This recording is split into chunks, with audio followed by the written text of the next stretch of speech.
Einen schönen guten Abend, liebe Hörerinnen und Hörer zur Sendung Lebensbilder. Begrüßt Sie Thomas Neunteufel. Das Thema der heutigen Sendung: der Prophet Elia, Führer und Vater des Karmelitenordens, mit Pater Roberto Maria Pirasto. In der katholischen Kirche fühlt sich der einzige im Heiligen Land entstandene Orden der Karmeliten und Karmelitinnen auf Elia zurück.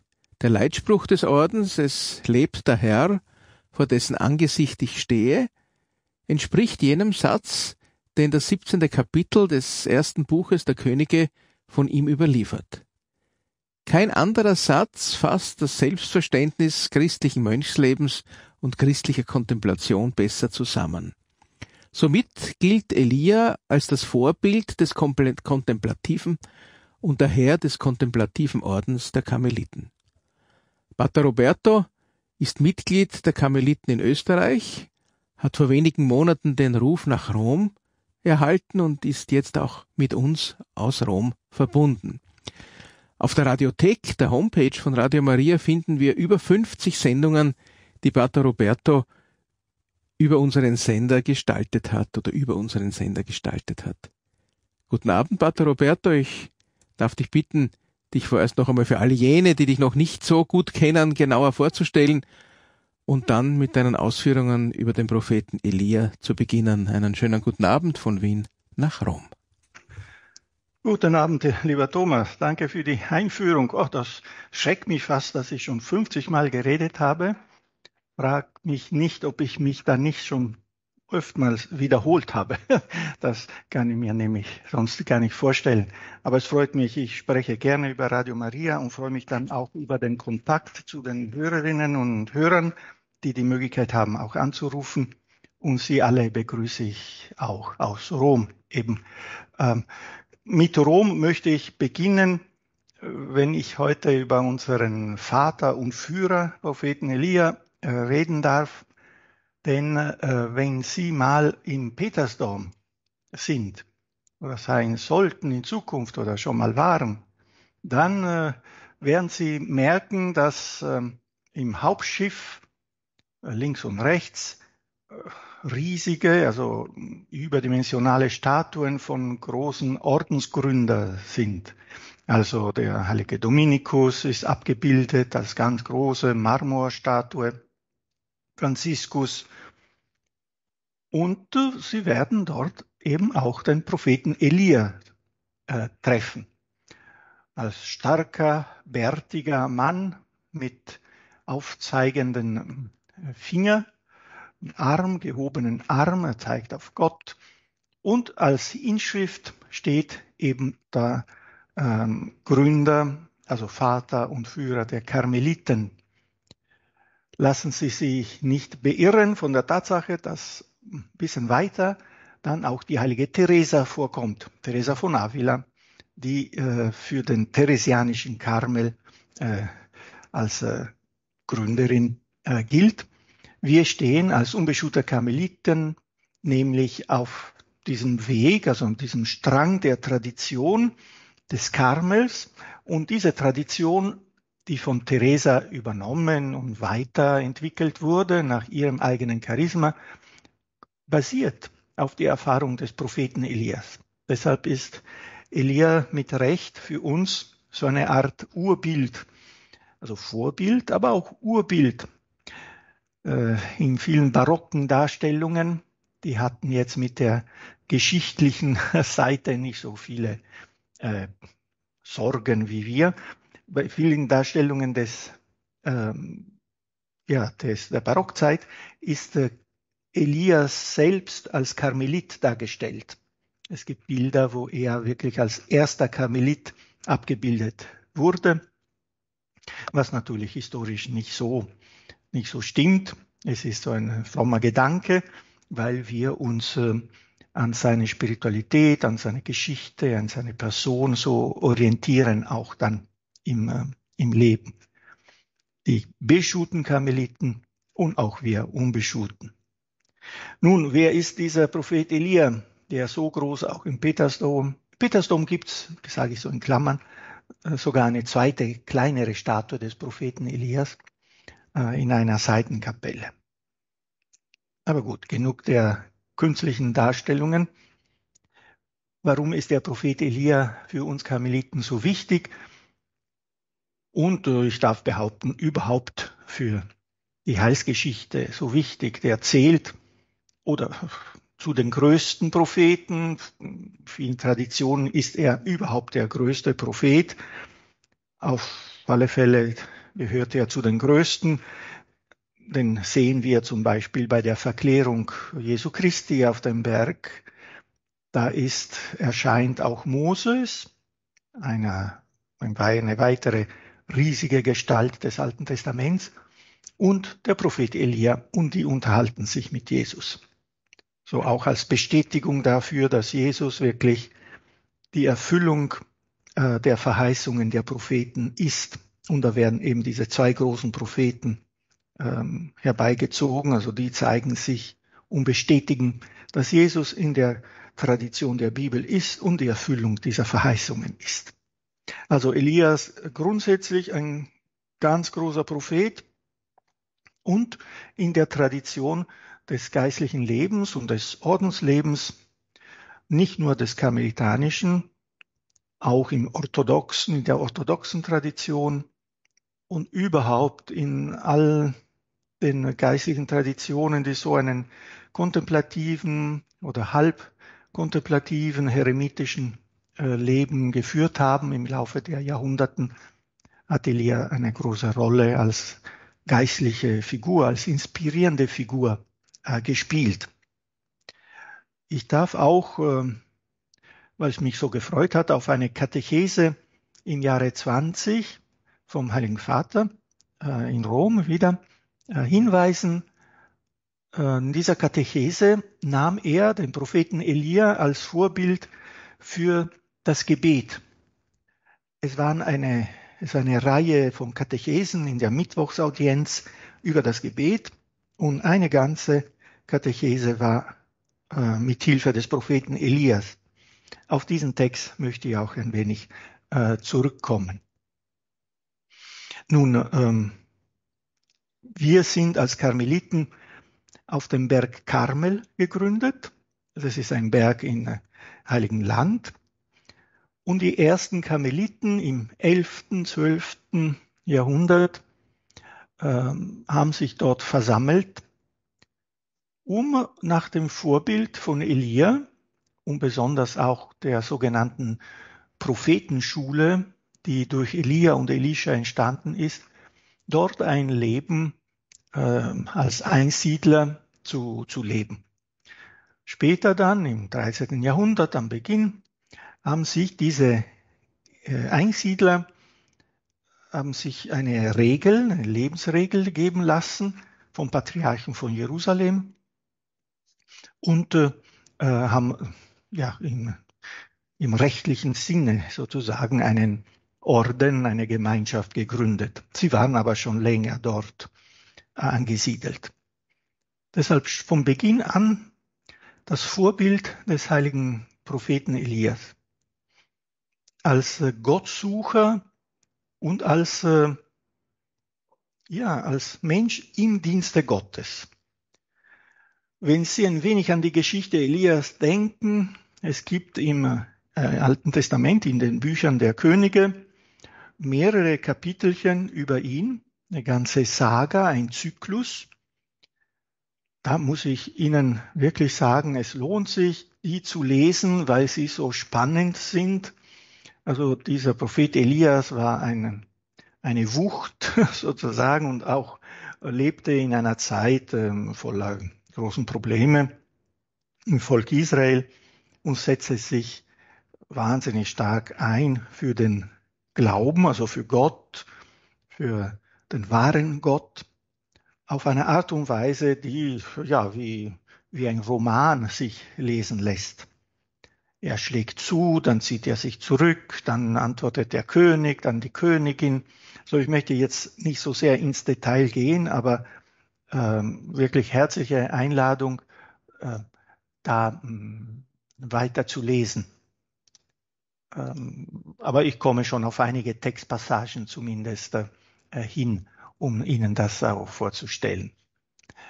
Also eine begeisternde Persönlichkeit, romanhaft, aber im guten Sinne, nicht weil es fantasievoll ist, sondern weil es spannend ist, sein Leben zu beobachten. Und er bleibt für uns Karmeliten in zweifacher Weise ein Vorbild.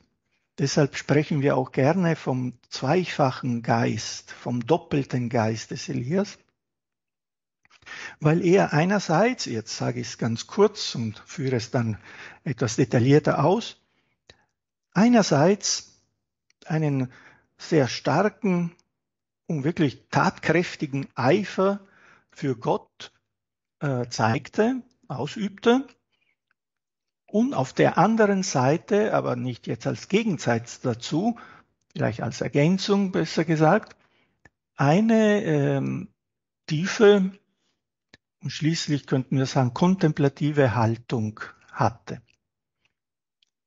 die er allerdings auch lernen musste. Die Entwicklung des Elias ist in dieser Hinsicht sehr, sehr lehrreich. Von einem Menschen, der als Soldat, könnten wir sagen, als Soldat Gottes handelte, bis hin zu einem mehr und mehr hörenden, und zwar in der Stille hörenden Gott suchen. Schauen Sie, die Bücher, die ich nannte, sind die Kapitelchen zwischen dem ersten und dem zweiten Buch der Könige. Wenn Sie die Bibel aufschlagen, schauen Sie zum Beispiel Kapitelchen 19 des ersten Buches bis weiterhin hinüber zum zweiten Buch der Könige. Können Sie als Abendlektüre, als spannende auch nehmen. Und warum aber ist der Karmel mit Elia so verbunden? Wie gesagt, weil die ersten Karmeliten sich dort versammelten, um nach dem Vorbild, nach dem Beispiel des Propheten Elias ein geistliches Leben zu führen, und weil auf dem Berg Karmel selbst, wirklich örtlich dort, Elia tätig war. Also das ist in der Bibel erzählt, dass er am Berg Karmel einen wichtigen Streit mit den Baalspriestern hatte, das sogenannte Urteil auf dem Berg Karmel, wo er im Lande die Baalspriester, also die Anbeter des falschen Gottes Baals, einlud, sich auf die Probe stellen zu lassen und veranstaltete einen Test, könnten wir so sagen, eine Erprobung. Wer ist jetzt der richtige Gott, Baal oder Jahwe, der König der Juden, also unser Gott? Und durch eine sehr bilderreiche Darstellung dieses Urteils schließlich zeigt sich Gott als der wahre und mächtige Herr über die Geschichte, also unser Gott, den wir auch verehren. Er stellte ein Stier auf einen Altar, also sowohl für die Baalspriester wie auch für die Anhänger des wahren Gottes, und dann ließ er die Baalspriester den Baal anbeten und anrufen, er möge dieses Opfer annehmen, und da streiten sich und schreien sich die Baalspriester praktisch die Seele heraus aus dem Leib. Es ist wirklich eine sehr schöne, lebhafte Darstellung, wo Elia sogar ein wenig schmunzelt und sagt, schreit doch noch lauter. Vielleicht hört er euch nicht, vielleicht ist er weggegangen, vielleicht, das steht wirklich wörtlich in der Bibel, ist der Baal jetzt auf die kleine Seite sozusagen auf Toilette gegangen und kann euch nicht hören. Tatsächlich passiert nichts, obwohl sie sich ritzen und Wunder schlagen.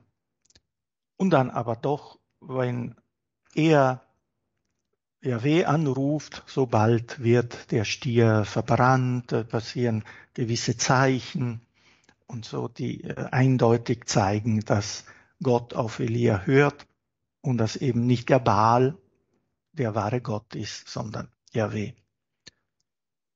Und das ist eine ganz starke Erfahrung, Frucht auch des riesigen Einsatzes von Elia, der auch sein Leben aufs Spiel setzte, denn der König war damals leider auch Anhänger des Baals oder zumindest schwankend, hatte eine heidnische Königin geheiratet, die offensichtlich ihn auch sehr beeinflusste.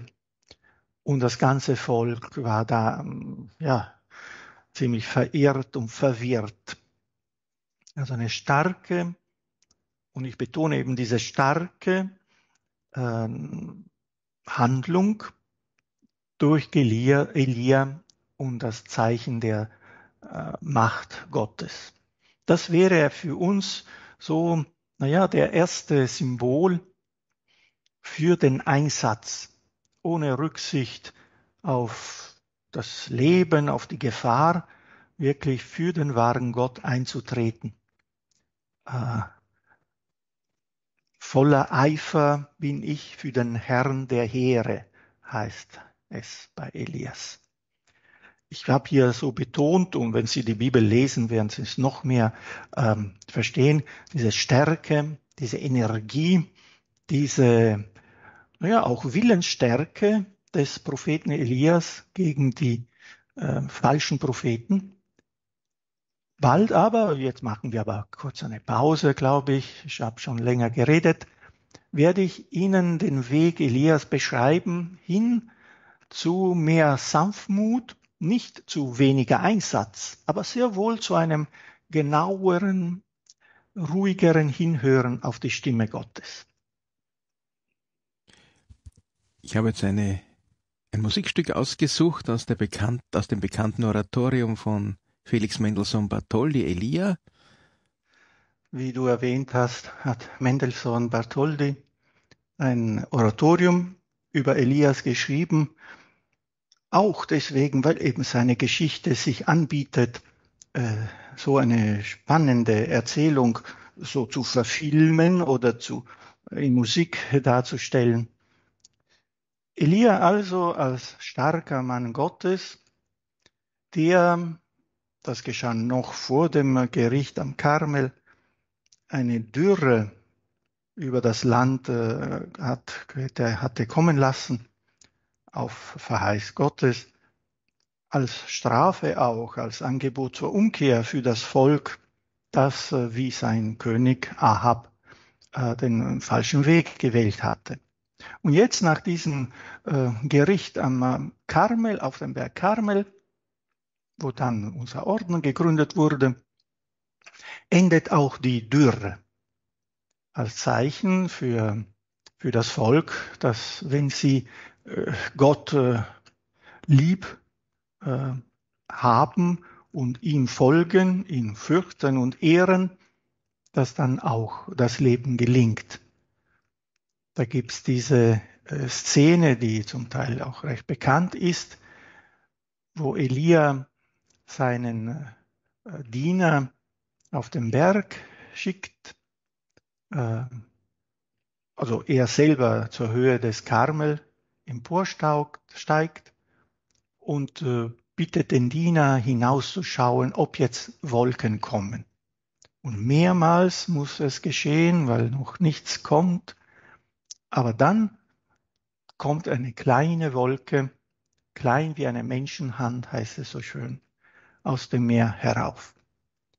Und da sagt Elia, jetzt geh, also dem Diener sagt er das zu Ahab, dem König, spanne an und fahr hinab, damit der Regen dich nicht aufhält. Und es dauerte nicht lange, da verfinsterte sich der Himmel durch Sturm und Wolken und es fiel ein starker Regen. Also, es scheint hier ein Happy End zu sein von der Geschichte. Gott hat sich gezeigt, Elia ist ein erfolgreicher Prophet, voller Kraft und Durchsetzungsvermögen. Er kann mit einem König zurechtkommen und ihn zurechtweisen. Wir könnten die Geschichte hier aufhören, aber es ist sicher kein Zufall, dass die Geschichte doch weitergeht. Und das ist für uns Karmeliten ganz besonders wichtig, denn Elia muss einen wichtigen Schritt im eigenen Leben noch durchmachen. Und zwar, der Schritt ist hier gemeint, den man wirklich, man kann sagen, immer machen muss, auch im geistlichen Leben, die Anerkennung, die Konfrontation mit der eigenen Schwäche. Also es kann nicht so sein, offensichtlich, dass es immer Erfolge gibt. Jetzt sage ich etwas ganz Selbstverständliches, aber Elia spürte es ganz deutlich, denn nach diesem großen Erfolg bekehrt sich das Volk, aber nicht lange. Die Königin, die sowieso ganz dagegen war, bleibt mächtig und beeinflusst weiterhin Ahab und lässt Elia sagen, dass sie ihn umbringen lassen will. Also die Verfolgung Elias hat kein Ende, sondern er fragt sich in einer Zeit der Krise, wirklich der tiefen Krise, was hat das alles gebracht? Er selbst, heißt es von Elia, ging eine Tagereise weit in die Wüste hinein. Dort setzte er sich unter einen Ginsterstrauch und wünschte sich den Tod. Er sagte, nun ist es genug, Herr, nimm mein Leben, denn ich bin nicht besser als meine Väter. Dann legte er sich unter den Ginsterstrauch und schlief ein. Also das ist mehr als eine leichte Krise, sondern er stellt alles in Frage, allerdings nicht seine Beziehung zu Gott, das ist auch sehr wichtig. Er bleibt in Verbindung mit Gott, sagt ihm allerdings, ich kann nicht mehr, es hat doch keinen Sinn, ich bin nicht besser als meine Väter, lass mich sterben. Es ist keine ganz verzweifelte Haltung, wo er vielleicht auch den Glauben verlieren würde. Nein, das ist es nicht. Er bleibt ein Mensch, der vollen Glauben steht und der aus diesem Glauben eigentlich weiterhin lebt. Aber in so einem Misserfolg, da erlebt er einfach die Tatsache, dass er selber auch durch einen großen Griff oder durch einen großen Schlag, wie jetzt auf dem Berg Karmel passiert war, nicht selber die Situation lösen kann. Also eine starke Erfahrung der Ohnmacht, die für so einen starken Mann noch schwerer zu verkraften ist als für die meisten von uns. Ja. Sie können sich vorstellen, nach einem riesigen Erfolg, wie auch immer wir uns das vorstellen können, aber wirklich einen Highlight, ein Feuerwerk, gleich danach die Erkenntnis, ich habe gedacht, ich habe es so toll gemacht, sage ich es ein bisschen salopp jetzt, aber eigentlich hat nicht allzu viel gebracht. Also kann ich doch nichts. Was helfen mir meine Muskeln und meine Willenskraft? Die Erfahrung also der eigenen Ohnmacht und der Wunsch, fast zu sterben. Ja. Da aber geschieht was ganz Schönes und Wichtiges. Gott, den Elia nicht verlässt, dieser Gott verlässt Elia nicht, sondern er hilft ihm. Da heißt es, doch ein Engel rührte ihn an und sprach, steh auf und iss. Er aß und trank und legte sich wieder hin. Doch der Engel des Herrn kam zum zweiten Mal, rührte ihn an und sprach, steh auf und iss, sonst ist der Weg zu weit für dich. Da stand er auf, aß und trank und wanderte, durch diese Speise gestärkt, 40 Tage und 40 Nächte bis zum Gottesberg Horeb.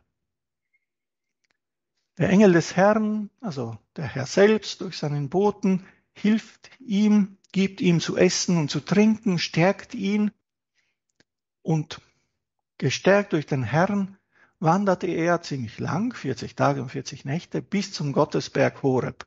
Wohlbemerkt, er weiß noch nicht, worum es geht. Also er verlässt sich auf den Herrn, der ihm erst einmal nur einen Rest an Kraft und Energie schenkt, um sich auf den Weg zu machen.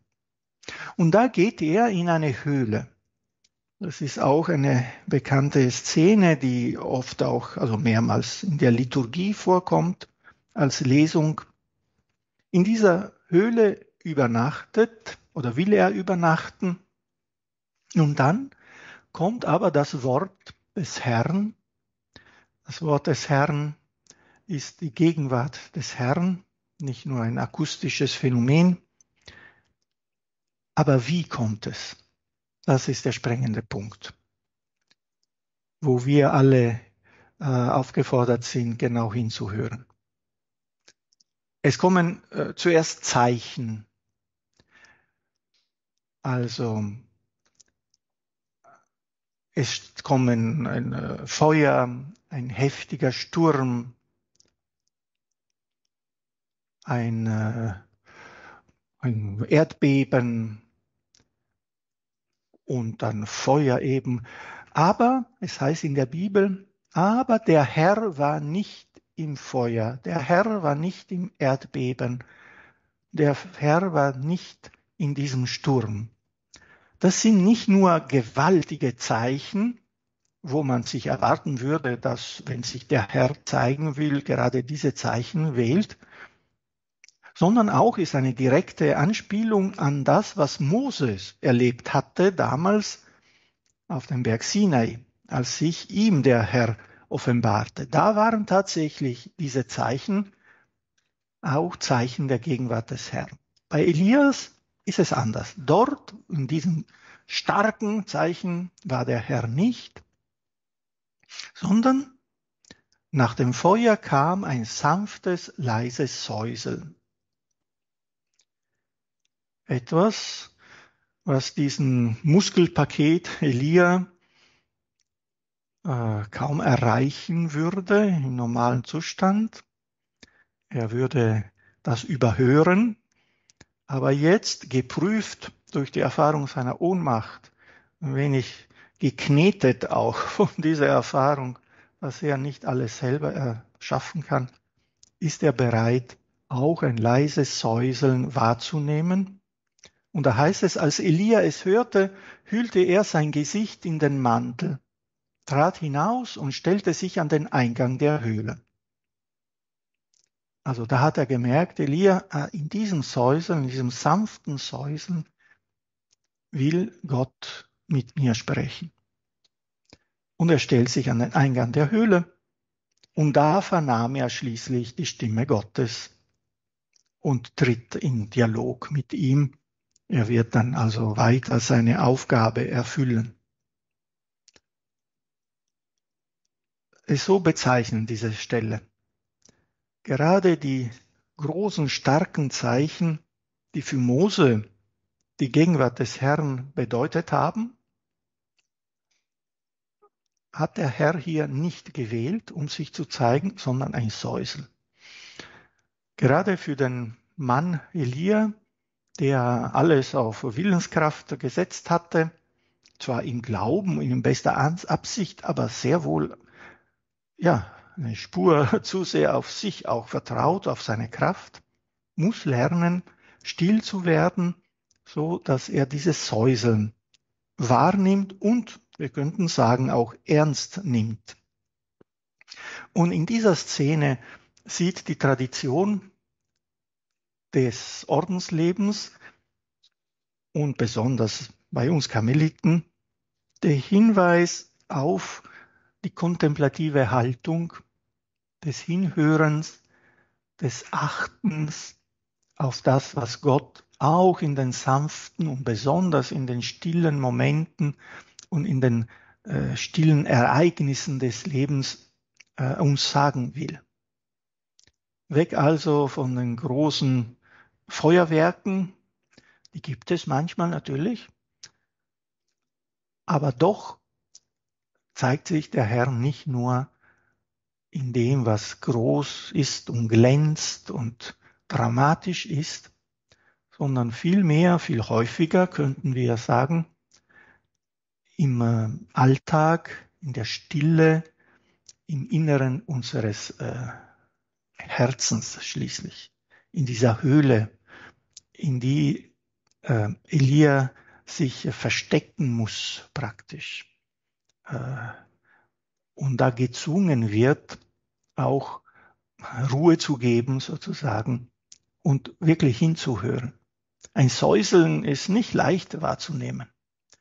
Und wenn ich mir den Elia vorstelle, wenn Sie die Statue des Elias im Petersdom anschauen, boah, da denken Sie sich wirklich, die Höhle muss ein großer Raum gewesen sein, denn diesen Kasten von einem Mann, der gerade Hunderte von Priestern, Baalspriestern, die waren auch keine zimperlichen Menschen, besiegt hat, der muss jetzt innehalten und hinhören.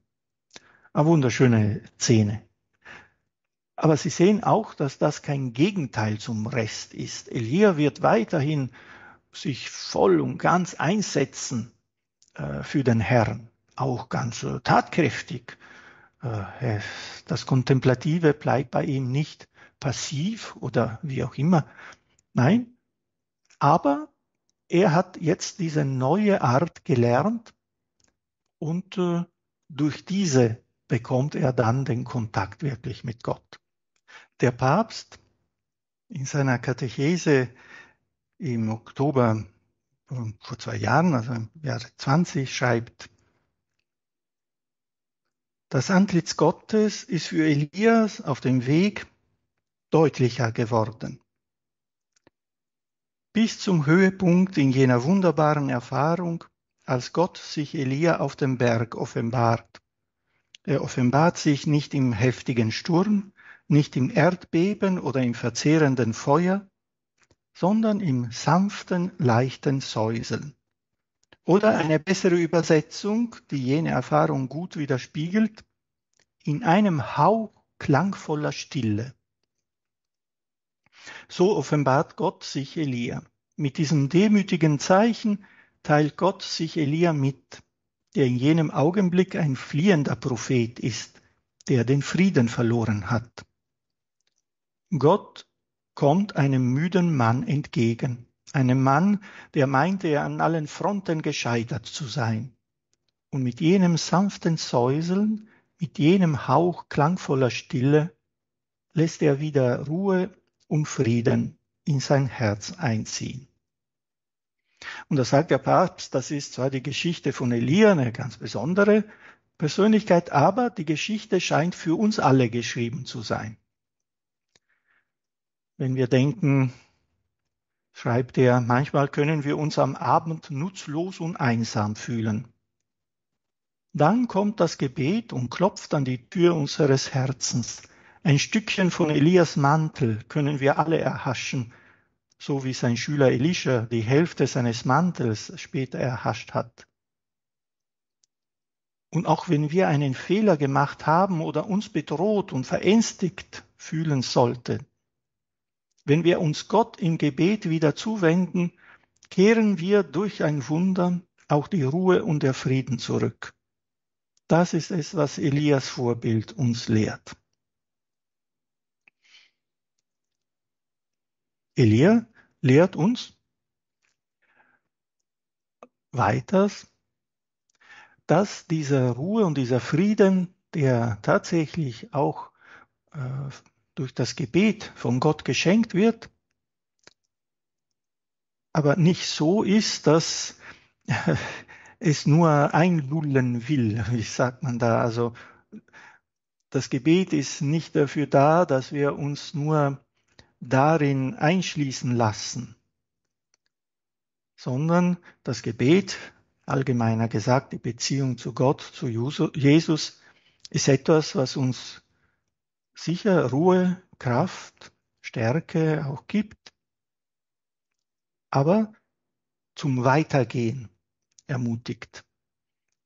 Also der Papst schreibt hier, Elia ist ein Mann des kontemplativen und gleichzeitig des aktiven Lebens, besorgt um die Ereignisse seiner Zeit, fähig, sich gegen den König und die Königin zu wenden. Wie sehr brauchen wir gläubige, eifrige Christen, die angesichts von Menschen, die Führungsverantwortung tragen, mit dem Mut des Elia handeln, um zu sagen, das darf man nicht tun, das ist Mord. Wir brauchen den Geist des Elia. Er zeigt uns, dass es im Leben des Beters keine Zweiteilung geben darf. Man steht vor dem Herrn und man geht den Brüdern und Schwestern entgegen, zu denen er uns sendet. Das Gebet bedeutet nicht, sich mit dem Herrn einzuschließen, um sich die Seele zu schminken, sagt der Papst. Nein, das ist kein Gebet. Das ist ein vorgetäuschtes Gebet. Das Gebet ist eine Auseinandersetzung mit Gott und ein sich senden lassen, um den Brüdern und Schwestern zu dienen. Und das, liebe Hörerinnen und Hörer, ist für uns Karmeliten ein wichtiger Punkt. Denn wir verstehen uns, und ich darf auch für die Karmelitinnen sprechen, sogar als missionarische Orden. Auch die Karmelitinnen, die an sich keine Werke haben, nicht so sehr nach außen wirken durch eben Werken oder Werke der Nächstenliebe oder pastorale Werke, sondern in der Klausur bleiben. Sie verstehen auch ihr Leben als Apostolat. Nicht indem sie vielleicht eine Armenausspeisung haben, sondern indem sie im Gebet dieses Anliegen, dieses apostolische Anliegen tragen und eben für andere Menschen dann auch beten. Das ist ein Punkt, den ich Ihnen allen so ans Herz lege. Wahres Gebet ist ein missionarisches, apostolisches Gebet. Das heißt zwar nicht, dass der Inhalt des Gebetes immer die Werke der Nächstenliebe sein sollen.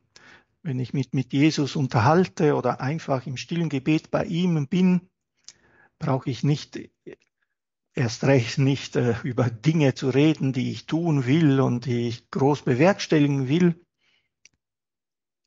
Aber diese Haltung soll vorhanden sein, dass ich meine Liebe zu Jesus im Gebet auch, also dieser Liebe Raum gebe, seiner Gegenwart, seiner Nähe, um dann auch diese Liebe weiterzugeben. Im Kleinen, im Großen, das wird sich dann zeigen, wo der Herr mich hinschickt. Aber so wie Elias bleiben wir auch voller Eifer für den Herrn und hören auf ihn, aber in der Stille, in der Sanftheit dieses Hauches klangvoller Stille. In diesem Sinne schließe ich aber auch meine Ausführungen. Ich hoffe, ich habe ein wenig erklären können, warum diese große Gestalt des Alten Testamentes auch für die kontemplative Ausrichtung der Karmelitinnen und Karmeliten so als Vorbild dient und als inspirierende Person, zu der wir auch beten und den wir als Führer und Vater des Ordens verehren. Aber ich hoffe, dass die Ausführungen auch für Sie von Bedeutung sind.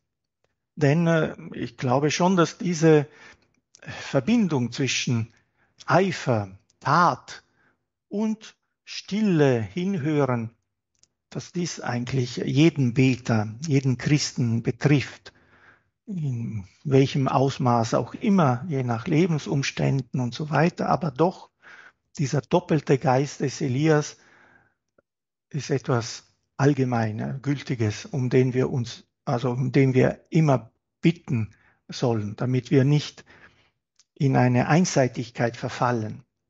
Vielleicht im Apostolat, in der Taten der Nächstenliebe zum Aktionismus neigen und vergessen, wie Elias, dass eigentlich wir auch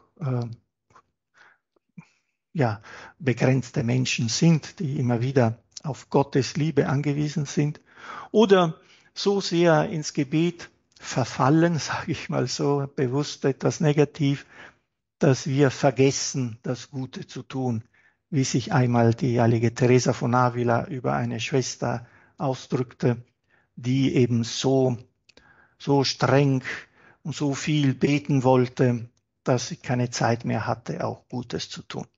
So freue ich mich auch auf Ihre Beiträge, dass wir miteinander ins Gespräch kommen mit Fragen oder mit Beiträgen, mit vielleicht Zeugnissen Ihrerseits. Wir haben noch eine gute halbe Stunde dafür und ich freue mich darauf. Danke, Pater Roberto, für die interessanten Ausführungen. Ich glaube, da ist uns allen sehr viel auch über den Elia deutlicher und klarer geworden.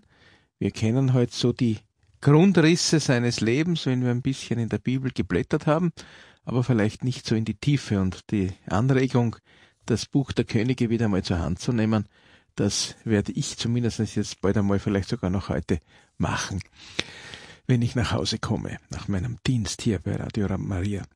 Und Sie können jetzt der Bitte und dem Aufruf von Pater Roberto Perasto nachkommen und hier bei mir im Wiener Sendestudio anrufen und ich verbinde Sie dann mit Pater Roberto, um mit ihm zum heutigen Thema ins Gespräch zu kommen.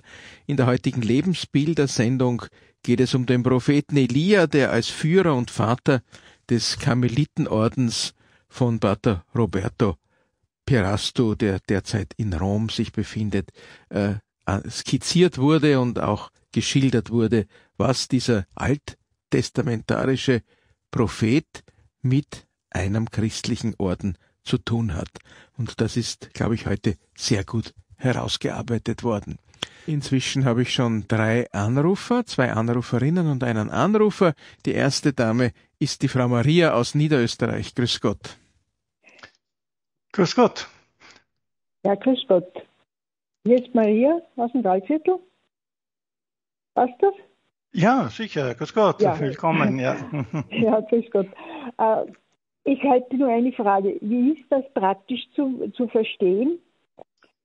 Diese Erzählung, wie sie bei den Baalpriestern, das sind auf dem Berg droben. Es hat 3 Jahre nichts geregnet und trotzdem überschütten sie das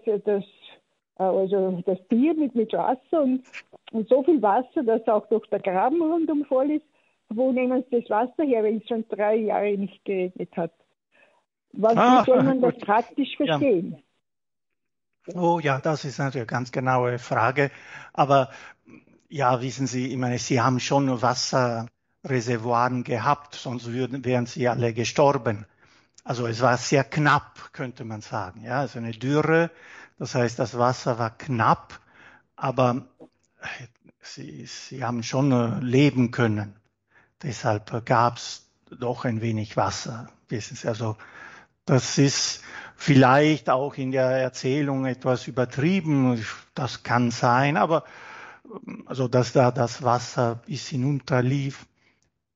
Aber es war tatsächlich so, dass sie zumindest eine Reserve an Wasser hatten, sonst wären sie gar nicht mehr am Leben. Aber es war knapp. Ja. Ja, gut. So Danke. einfach, ja, würde ich es erzählen. Aber es stimmt, wenn Sie diese Geschichten im Alten Testament, besonders auch im Neuen manchmal, auf jedem Detail überprüfen, kommen Fragen auf. Ja, wie ist es wirklich im Detail passiert? Da ermutige ich immer ein wenig so breiten Blick zu haben, ja, so, dass es da meistens mehr um die Botschaft geht, als um die einzelnen Details. Es sind keine reine historische Berichte. Ja. Aber ich glaube, so passt Darum es. sage ich, also wie soll man das praktisch verstehen? Also wie soll man das umsetzen, so dass man das... Naja, in dem Falle bedeutet die Erwähnung dieses Wassers auf den Stier, dass die Probe noch schwieriger gemacht wurde, weil natürlich ein Stier, das total nass ist, noch schwieriger brennt als ein trockenes. Und deshalb macht das der Elia, damit es noch klarer wird, dass Gott sehr mächtig ist, weil er kann sogar einen ganz nassen Tier verbrennen, also mit einem Blitz und so. Das ist eine Steigerung des Zeichens. Ja, ja, Aber ja, danke, dass Sie das so genau ja, beobachten auch. ja, Ja, danke. Danke. danke. Auf Wiederhören. Grüß Gute Gott. Nacht. Wiederhören. Danke, Frau Maria. Und die nächste Anruferin kommt aus Tirol, die Frau Martha. Guten Abend. Guten Abend, grüß Gott, Guten Pater Abend, De grüß Gott. Rastro, ich bin die Martha. Ich möchte wissen, wo ist Elia hergekommen? Da gibt es auch ich habe nicht gefunden, wann Gott zuerst einmal mit ihm gesprochen hat oder wo der hergekommen ist oder was Ja. seine Eltern, wissen Sie da irgendwas? Nein, also es heißt aus Tischbe, je nach nach Schreibweise, Ja, das sagt man einfach, auf einmal trat Elia aus Ja. diesem Tischbe, aus einem kleinen Dorf. Und es ist aber sicher ein Teil der Geschichte, dass er eben aus dem Nichts sozusagen kommt und tatsächlich, wenn Sie sich erinnern, wie er dann auch weggeht auf diesem Feuerwagen und so, also er verschwindet auch wieder. Also er kommt Ja. hinein und verschwindet dort wieder. Wir wissen von ihm so gut wie nichts, eben über die Familie, über die genaue Herkunft. Und nach der Tradition ist er auch nicht wirklich gestorben, ja, sondern emporgehoben von Gott, so dass die Juden, also das jüdische Volk, auf die Rückkehr des Elias gewartet hat oder immer noch wartet, die gläubigen Juden. Ja. Man erwartet die Wiederkunft des Ja. Elias vor der Ankunft des Messias, so als Ja. Vorläufer des Messias, ja. Ja. Und deshalb, ja, das ist aber auch wiederum, um Elia hervorzuheben als ganz besondere Persönlichkeit. Tatsächlich wissen wir nichts über seine Herkunft, aber eben, ich glaube, das ist so auch gewollt, ja, um Ja. diese Besonderheit der Ja. Person hervorzuheben. Ja. So wie bei Melchisedek. Ja, genau, auch, ja. Kann man auch, weiß man auch gar nicht, wo der hergekommen ist, Ja, oder? ja, auch Aha. nicht. Ja, Ja, genau. also ich danke Ihnen sehr. Mich interessiert das sehr und ich danke Ihnen für Ihre Ausführungen. Gerne. Vielen Danke. Dank. Danke, Frau Martha. Und wir bleiben in Tirol beim Herrn Wolfgang. Guten Abend. Hallo? Hallo, guten Abend. Ja, grüß Gott, Herr Pater Roberto. Viele Grüß Grüße aus Tirol. Schön, dass Sie sich von Rom aus melden. Ich habe einige Fragen, Herr Pater Roberto. Und zwar, Sie haben erwähnt, da war ja der Gott Baal. Und Ja. der Gott, die Baals haben ja viele Gottheiten gehabt. Und dann die Juden, und das hat mich ein bisschen verwundert, dass sie sagen, die Juden haben einen anderen Gott als wir Katholiken. Nein. Jehova war ja auch der gleiche Gott, den wir haben, oder? Sicher. Na, da habe ich mich versprochen oder Ja, war vielleicht zweideutig. Ich wollte immer wieder betonen, dass eben der wahre Gott, Jahwe, auch unser Gott ist. Natürlich immer richtig. der eine Gott. Ja, das hat mich nämlich verwundert. Na, tut mir leid, vielleicht habe ich mich versprochen oder ist so falsch das macht angekommen. nichts, aber das nein, ist schon klar. Bezüglich Ihren Orden, ihr macht sehr viel mit Kontemplation und Meditation, oder?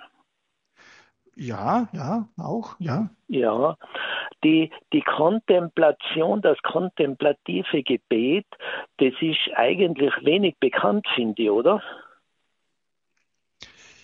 Ja, tatsächlich. Es hat zwar in den letzten Jahrzehnten so ein bisschen eine größere Verbreitung erfahren, aber einige trauen sich nicht, ja, und so, oder ist nicht so verbreitet, da haben Sie recht. Wir versuchen, das ein wenig unter die Leute zu bringen, dass wir das stille Gebet üben können. Dazu habe ich eine Frage. Sagt Ihnen etwas Pater Kietenik aus den USA? Nein, jetzt nicht. Hat er auch so Bücher geschrieben oder? Ja, Ja. das ist in Amerika eine Größe, die sich mit der Mhm. Meditation und dem kontemplativen Gebet sehr beschäftigt und ein Kloster hat, wo das gelehrt wird und hat ein ganz tolle Bücher, eines davon auf Deutsch übersetzt, das ganz hervorragend ist. Ah ja, schön. Mhm. Pater Kietenik, aber der lebt inzwischen nicht mehr. Ja, ja. Ah, danke für den Hinweis, ja. Und eine Frage noch, der Elia und der Jeremia, wann hat der Jeremia gelebt und wann der Elia, der Elias? Ah, gute Frage, gute Frage. Also, jetzt bin ich bei diesen Fragen nicht so stark. Also, Gut, der das Elia war macht beim... nichts. Gut. Ja, jetzt habe ich aber noch eine Frage. Und zwar, Ja, wir haben ja jetzt in unserer Kirche ein großes Problem, dass wir zu wenig Priester haben und alle sind überlastet. Also viermal Gottesdienste an einem Tag ist ja nicht so selten. Jetzt ja, ja. die Frage, bei den Karmeliten gibt es ja ganz tolle Frauen. Warum können diese Frauen nicht auch Messe lesen? Und die Diakone, die wir haben, die ist ja anscheinend, die Frauen sind da dazu nicht zugelassen. Was macht die Kirche oder was wollen Sie vorschlagen, dass wir Priester wieder haben, die also Messe feiern können und wirklich sich konzentrieren können, auf das Wesentliche noch weitergeben und uns Christen begeistern können? Ja, ja. Oh, das ist eine Frage. Aber mittlerweile habe ich ein bisschen eine Erinnerung. Ich glaube, Elia wird in den glaube ich so Mitte des 9. Jahrhunderts vor Christus angesiedelt. Schimmert mir Mhm. jetzt ein. Mhm. Schauen Sie zur Priesterfrage. Es ist ein heißer Eisen, natürlich besonders in Europa, wo der Priestermangel so spürbar ist. Ich glaube, dass wir grundsätzlich an den Fundament arbeiten sollen. Das Und, Fundament heißt ja, Glaubensverbreitung, weil wissen Sie, ja, ich meine, über alles kann man auch reden oder Ordination der Frauen und so weiter, aber ich glaube nicht, dass das wirklich das große Problem jetzt ist oder die Lösung zumindest des Problems, weil ich sehe, dass wir zwar ganz wenige Priester haben, aber auch immer weniger Gläubige. Und das ja, schreckt mich viel mehr, sagen wir mal so. ja. Weil Mhm. wie können auch Priesterberufungen oder Ordensberufungen oder auch für andere Dienste in der Kirche kommen, wenn die Familien erst einmal, gut, das ist allgemein jetzt sehr wenig Kinder haben und Ja, sehr wenige wiederum getauft und in den Glauben eingeführt werden. Also das ist für mich so das Zentrale. Wie schaffen wir es? Ja, durch das Gebet natürlich fördern wir das, aber was können wir dann auch selber tun, dass der Glaube wieder mehr in die Familien kommt, denn dort ist der Anfang von allem. Und Menschen sich dann für die Kirche auch als gelebter Glaube, als Gemeinschaft begeistern können und sich in den Dienst nehmen lassen. Wissen Sie, also das mit der Weihe der Frauen wird jetzt ein wenig für mich so dargestellt, als ob das die Lösung aller Probleme wäre. Und ich glaube es ehrlich gesagt nicht. ja, Das ja. würde zwar die Mhm. Anzahl der Geweihten erhöhen, aber ich erlaube mir eine sehr freche Bemerkung. Aufs Ganze gesehen, ja, jetzt verstehen Sie mich richtig. Aufs Ganze, Sie meinen weltweit, oder? Na, jetzt auch in Europa, sagen wir so, wo das Ja, Problem groß ist, habe ich eine Statistik gelesen, die mich wirklich umgehauen hat. Und zwar, es war eine Statistik, wie viele Priester pro Gläubigen es gegeben hat in den 50er, 60er Jahren, wo noch sehr viele Priester gab. Also Gläubige, die in die Kirche gingen und die Sakramente empfangen haben. Und dieselbe Statistik heute, Da werden Sie staunen, da gibt's heute mehr Priester also pro Gläubiger. Ja, weil wir natürlich das Problem haben, dass die Gläubigen wahnsinnig abgenommen haben und Ja. Sakramente ist ja kein Thema mehr für die meisten. Und das ist für mich das große Problem. Ja. Also früher waren die Kirchen voll Ja, und richtig. natürlich viele Priester. Jetzt Ja. haben wir die Kirche halb leer, sagen wir mal so optimistisch, ja. Ab und zu Ja. voll, aber doch. Und dementsprechend sage ich auch wenige Priester. Also das Ja. ist nicht die Lösung, aber für mich relativiert dieser Blick die Frage nach der Anzahl der Priester. Wir sehen uns schon, die Anzahl der Gläubige muss wachsen. Das ist Ja, so wichtig. aber die Menschen zum Glauben zu bringen, da haben wir ja einige Versäumnisse, denn denken Sie gerade früher sind ja die Klöster, also die Kapuziner und alle, da haben wir ja Gemeinde, wie sagt man denn, Anleitung gehabt, da sind ja die sind ja in unser Dorf gekommen und haben dort die Veranstaltungen gemacht, um den Glauben zu verbreiten und die Leute für den Glauben zu motivieren. Ja, und das ist nicht mehr. Das ist nicht mehr. Geschieht selten in der Form, ja. Ja. Die Franziskaner sind immer zu uns gekommen. Ja, die Früher, Volksmissionen vor 40 und so, Jahren. gell? Die Volksmissionen. Ja. Ja, großes Problem, oder? Großes Problem. Also wenn ich die Lösung in der Tasche hätte, würde ich mich wie Elia auf den Weg machen und es dem König sagen, sozusagen. So machen wir das. Ganz genau weiß ich nicht. Ich habe in meinem kleinen Rahmen, wissen Sie, über Internet zum Beispiel Glaubensvertiefung und Glaubensverbreitung. Wir haben so Exerzitien online und solche. Oder auch Radio Maria macht einen sehr guten Dienst. Ja, Radio Maria ist ganz hervorragend. Ja, zum Beispiel, aber auch andere Aktivitäten. Also jetzt das Wort Gottes im Säuseln oder im Sturm?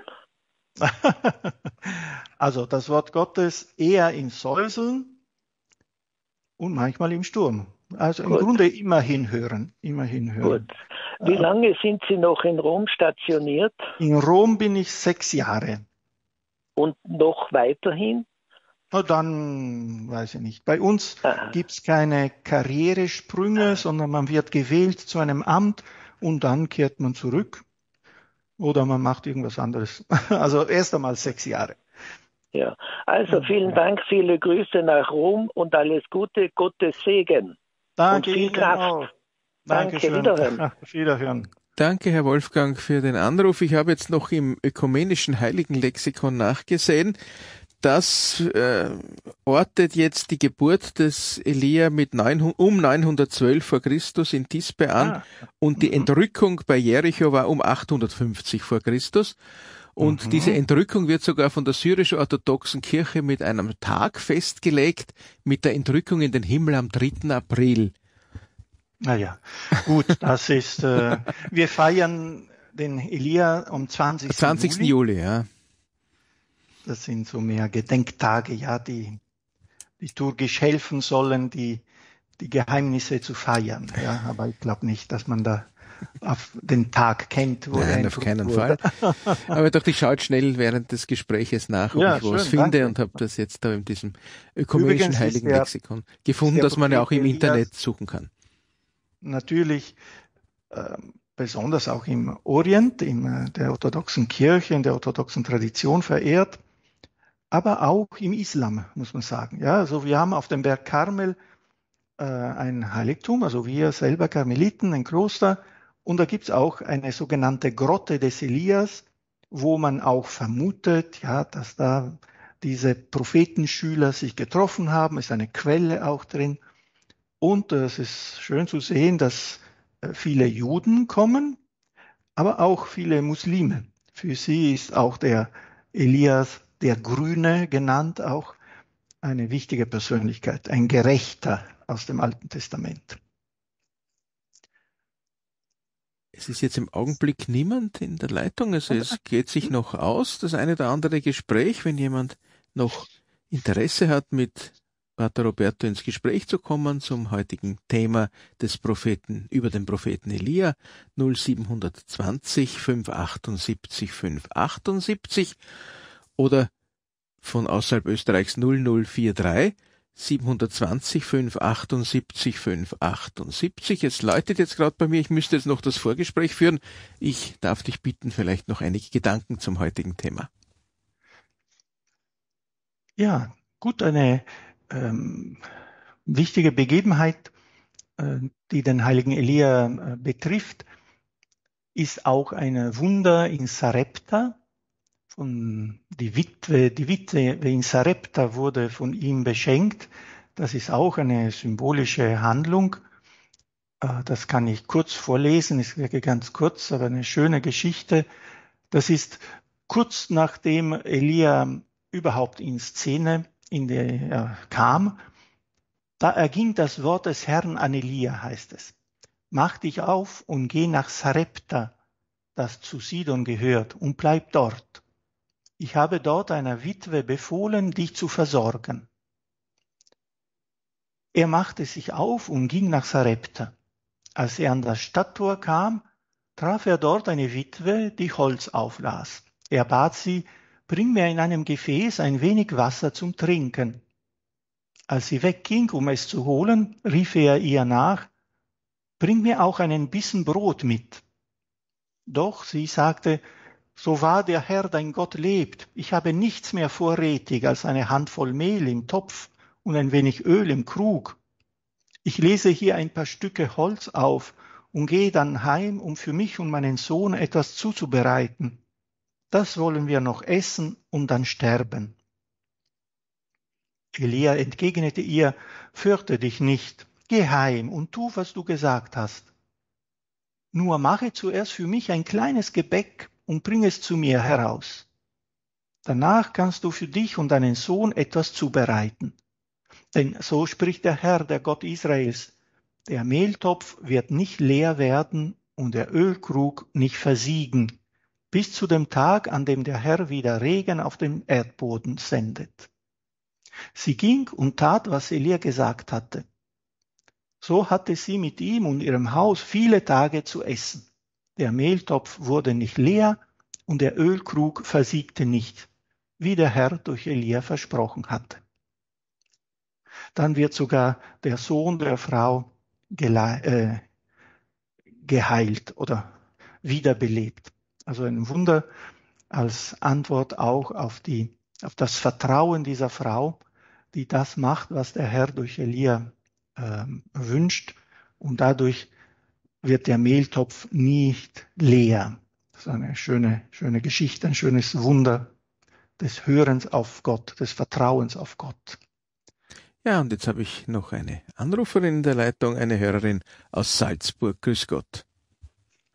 Grüß Gott. Und zwar Elia mit seiner Schwachheit. Ich denke, wichtig ist, dass ich in meine Schwachheit Gott hereinlasse.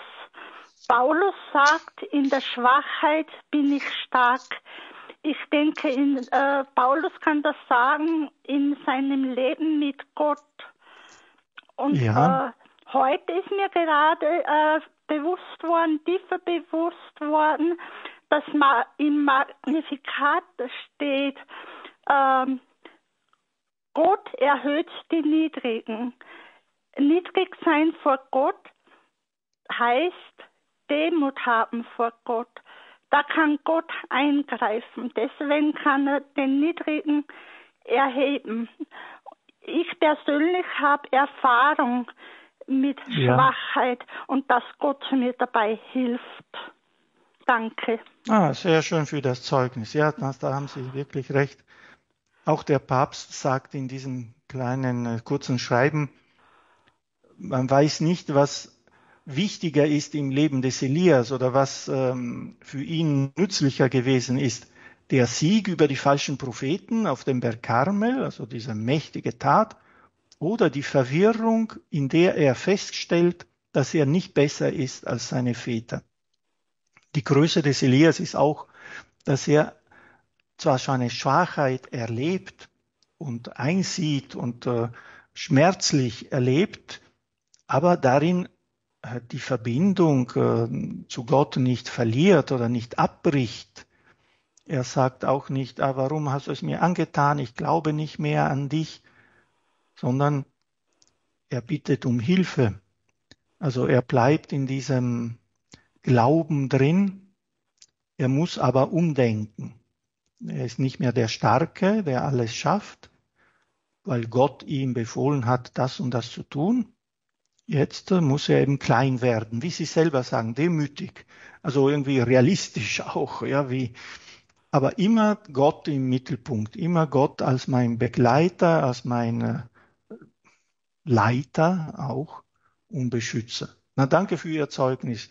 Ich glaube, da könnten mehrere auch, die jetzt zuhören, etwas vom eigenen Leben erzählen. Ich persönlich bin durch viel Leiden durchgegangen und durch das Leiden im Glauben stark geworden. Ja. Ja, danke für Ihr Zeugnis. Ja, Ja, danke auch. Wiederhören. Dankeschön. Auf Wiederhören. Vielen Dank, Dankeschön.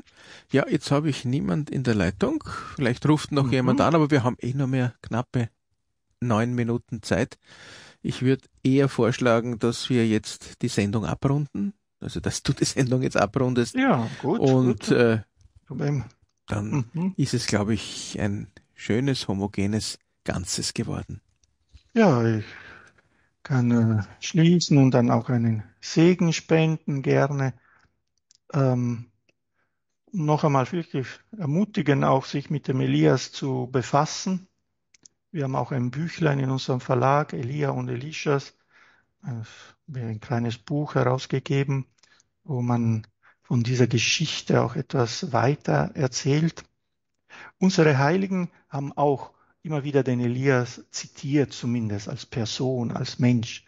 Und es ist auch Edith Stein, eine modernere Heilige, aber auch schon Teresa von Avila und Johannes vom Kreuz.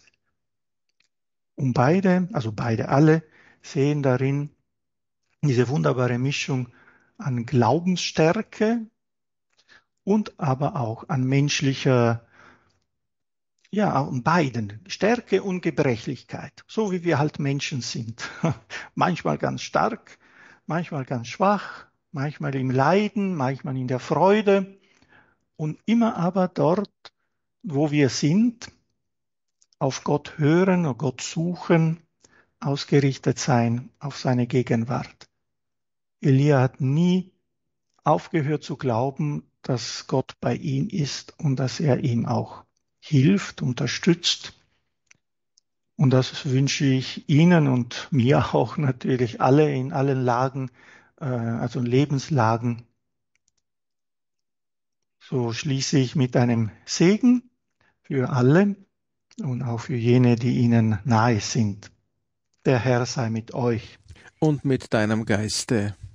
Auf die Fürsprache des heiligen Propheten Elias und aller Heiligen des Karmel. Segne und behüte euch der allmächtige und gütige Gott, der Vater, der Sohn und der Heilige Geist. Amen. Oh, grüß Gott und auf Wiederhören. Danke vielmals, Pater Roberto, für die wirklich schönen Ausführungen und alles Gute nach Rom. Und danke sehr. Wirklich gute, schöne 6 Jahre, die du unten jetzt auch im Dienste deines Ordens verbringen kannst und darfst. Vielen Dank. Alles Gute und Gottes Segen.